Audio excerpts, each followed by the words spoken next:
Good evening, dear friends and students. Welcome back in Exit classes. आज हम फिर से बात करेंगे मेंसुरेशन क्षेत्रमिति पर। तो पिछले वीडियो में हमने बताया था ट्रायंगल, रेक्टेंगल एंड स्क्वायर के बारे में। आज हम बात करेंगे पैरेललोग्राम। किसके बारे में? पैरेललोग्राम। पैरेललोग्राम क्या होता?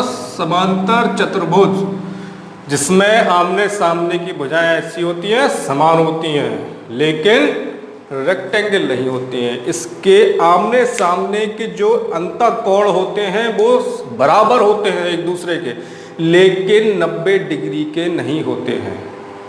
ऐसा कह सकते हैं अंतःकोणों का योग, कोई सा भी क्लोज फिगर हो, 4 साइडेड फिगर हो, उसके अंतःकोणों का योग कितना होता है? 360 होता है। लेकिन इसमें कंडीशन क्या होती है? जो आमने सामने के एंगल होंगे वो तो समान होंगे, लेकिन आपस में चारों क्या बराबर नहीं होंगे।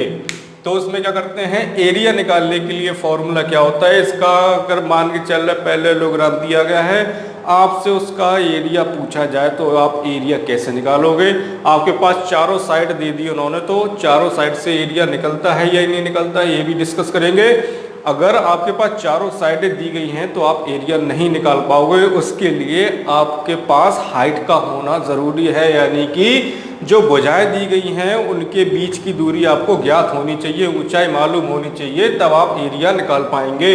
तो पैरेललोग्राम समांतर चतुर्भुज का एरिया निकालने के लिए फॉर्मूला क्या होता है? Base into height. बेस का मतलब होता है आधार। बेस को क्या बोलते हैं हम?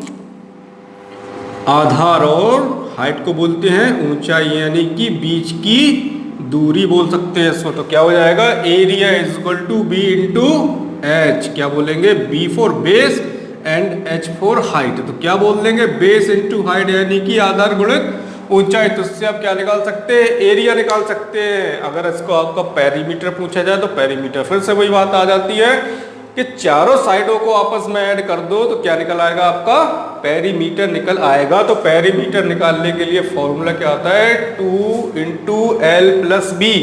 यानी कि आप ऐसे भी कह सकते हैं, इसको मैंने भुजा मान लिया ए, इसको मैंने मान लिया बी, इसको भी क्या मानेंगे? ए, क्योंकि समान है आपस में। इसको भी कितना मानेंगे? बी। तो आप ऐसा कह सकते हैं 2 इंटू ए प्लस बी, यानी कि 2 गुणित लंबाई धन चौड़ाई। इसको भी निकाल सकते हैं। जो आपका आयत का परिमाप होता है सेम इसका भी वही परिमाप निकालते हैं। तो ये था पैरेललोग्राम। अब हम बात करेंगे रोम्बस। किसके बारे में बात करेंगे? रोम्बस के बारे में। रोम्बस क्या होता है? समचतुर्भुज। क्या होता है? समचतुर्भुज जिसकी चारों भुजाएं आपस में समान हो। हाँ जी, बिल्कुल सही सुना है आपने। क्या होती हैं? रोम्बस की चारों भुजाएं आपस में समान होती हैं, लेकिन ये स्क्वायर के बराबर नहीं होता है। रीजन क्या है? स्क्वायर में मैंने बोला था विकर्ण आपस में समान होते हैं, लेकिन रोम्बस में विकर्ण आपस में समान नहीं होते हैं। एक विकर्ण छोटा होगा तो दूसरा विकर्ण बड़ा होगा। लेकिन ये बनता कैसा है आपका? सेम टू सेम स्क्वायर जैसा। इसको अपन एक काइट उड़ाते हैं तो काइट क्या होती है? एक रोम्बस होती है।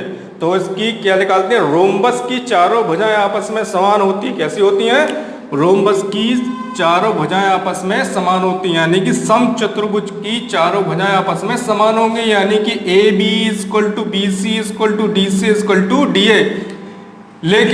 लेकिन क्या? समचतुर्भुज के विकर्ण आपस में समान नहीं होते हैं। और क्या करते हैं? अपन ने देखा होगा स्क्वायर में चारों अंतःकोण, प्रत्येक कोण 90 डिग्री का होता है, लेकिन रोम्बस में अंतःकोण 90 डिग्री का नहीं होता है। जब 90 डिग्री का एंगल कैसे बनाते हैं इसमें? जब हम आपस में दो विकर्णों को खींचेंगे, ए से लेके सी तक मिलाएंगे, बी से लेके डी तक मिलाएंगे, तो उसमें जो विकर्ण एक दूसरे को जिस भुजा पे काटते, जिस बिंदु पे काटेंगे, उस बिंदु पर 90 डिग्री का एंगल बनता है। तो कहाँ बनेगा? ये 90 डिग्री के एंगल बनते हैं। तो विकर्ण हमेशा 90 डिग्री की एंगल पर काटते हैं। तो भुजाएं क्या हो जाएगी? A B equal to B C equal to C D equal to D A. तो भुजाएं तो आपस में समान हो गई, लेकिन विकर्ण इक्वल टू क्या है? ए सी एंड डी बी। विकर्ण कौन कौन सा है? ए सी है एंड डी बी है। तो A C is equal to not D B, यानी कि ए सी विकर्ण डी बी के बराबर नहीं है। क्योंकि नहीं है? क्योंकि ये एक छोटा होगा, इसमें विकर्ण बड़ा होगा। तो कभी कभी पूछा जाता है आपसे, इसमें आपसे विकर्ण पूछ लिया जाएगा, कुछ भी पूछ लिया जाए तो विकर्ण अपन को कैसे निकालना है। तो विकर्ण के लिए आपके पास एक भुजा मालूम होनी चाहिए और दूसरे विकर्ण के भी जानकारी होनी चाहिए। एक आपने फॉर्मूला पढ़ा होगा पाइथागोरस थ्योरम, पाइथागोरस थ्योरम पढ़ी होगी, तो उसमें ये क्या बोला जाता है, इसको बोला जाता है कर्ण, इसको बोला जाता है क्या, आधार, इसको बोला जाता है लंब। क्या बोला जाता है, लंब, आधार और कर्ण। इसी के अकॉर्डिंग आप निकाल सकते हैं। तो एरिया इक्वल टू क्या होता है 1/2, यानी 1/2 गुणित विकर्ण पहला गुणित विकर्ण दूसरा। आपने हमने शॉर्ट में लिखा है 1/2 इंटू d1 इंटू d2, मतलब क्या हुआ 1/2 इंटू विकर्ण पहला इंटू विकर्ण दूसरा।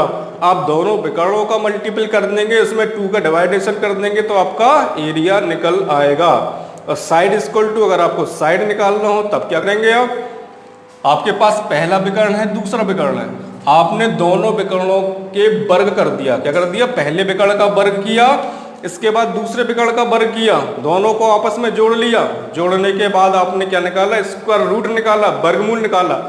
वर्गमूल जो निकलेगा वर्गमूल, उसमें 2 का भाग कर देंगे तो आपकी साइड निकल आएगी। तो फॉर्मूला क्या लिखा हमने, side is equal to 1/2 under root d1 square plus d2 square. कहने का मतलब है 1/2 इंटू अंडर रूट विकर्ण पहले का स्क्वायर प्लस विकर्ण दूसरे का स्क्वायर। इससे आप क्या निकाल लेंगे, साइड निकाल लेंगे। सपोज करो इतना बड़ा फॉर्मूला नहीं लगाना है आपको, तो आपके पास 2 विकर्ण दिए गए होंगे, पूरे विकर्ण, ठीक है। पहले विकर्ण का आधा कर दो, दूसरे विकर्ण का आधा कर दो, दोनों को स्क्वायर निकाल के ऐड कर दो, स्क्वायर रूट निकाल दो, तो आपका ये साइड निकल आएगी।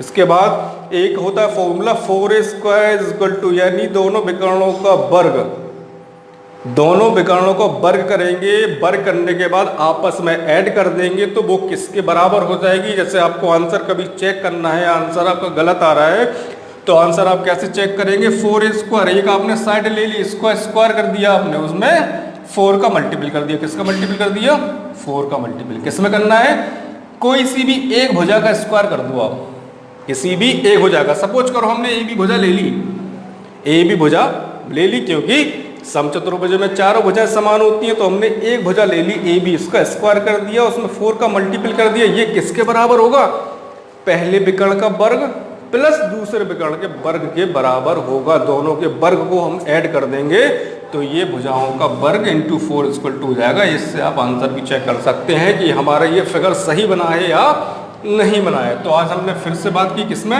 रोम्बस की और पैरेललोग्राम की। तो अब हम नेक्स्ट बात करेंगे आपसे